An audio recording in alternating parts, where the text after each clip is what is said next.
Welcome back to another video guys. तो आज के इस वीडियो में आपके साथ फिर से कंटिन्यू करने वाला हूँ इनडायरेक्ट टैक्स लॉ का unit 2 most important questions BCom honour 6 semester के। ठीक है, तो चलिए आज की वीडियो को शुरू करते हैं। इससे पहले चैनल को लाइक एंड सब्सक्राइब नहीं किया तो डेफिनेटली कीजिए ताकि ऐसे ही सारे इंपॉर्टेंट नोट्स आपको मिलते रहे।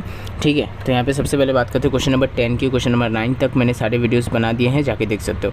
क्वेश्चन नंबर 10 की बात करते हैं, what do you mean bye place of supply. ये भी काफ़ी इंपॉर्टेंट क्वेश्चन है। इसका आंसर लिखिए, under the GST environment place of supply that is POSC से कहा जाता है of goods and services is the most important concept because the chargeability of GST is based on 3 pillars. 3 pillars के ऊपर है। कौन से है देखिए, taxable event that is supply, time of supply of goods services that is point of taxation and place of supply of goods and services.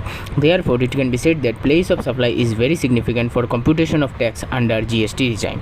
ठीक है, उसके बाद बात करते हैं नेक्स्ट क्वेश्चन की। क्वेश्चन नंबर 12 देखिए यहाँ पे। उसके बाद देखिए, what do you mean bye composite supply. ये भी काफ़ी इंपॉर्टेंट क्वेश्चन है, एग्जाम में आ सकता है, तो इसका आंसर अच्छी तरीके से नोट करके रखिए। According to section 2 subsection 30, composite supply means a supply made by a taxable person to a recipient consisting of 2 or more taxable supplies of goods or services or both or any combination thereof which are naturally bundled and supplied in conjunction with each other in the ordinary course of business, one of which is a principal supply। उसके बाद देखिए question number 13 देखिए, what do you mean by mixed supply. Answer देखिए, according to section 2 subsection 74, mixed supply means 2 or more individual supplies of goods or services, or any combination thereof, made in conjunction with each other by a taxable person for a single price where such supply does not constitute a composite supply।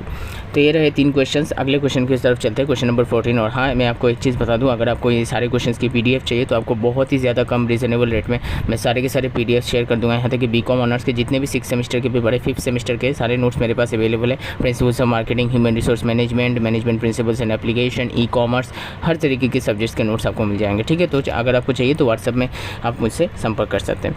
Question number 14 की बात करते हैं, what do you mean by time of supply. यहाँ पे देखिए, the time of supply is the point when the liability to charge GST arises, full stop। It also indicates when a supply is deemed to have been made, full stop। As per the GST Acts, that is CAGST and SGST, UTGST Acts, etc., there are separate provisions for time of supply for goods and time of supply of services, full stop।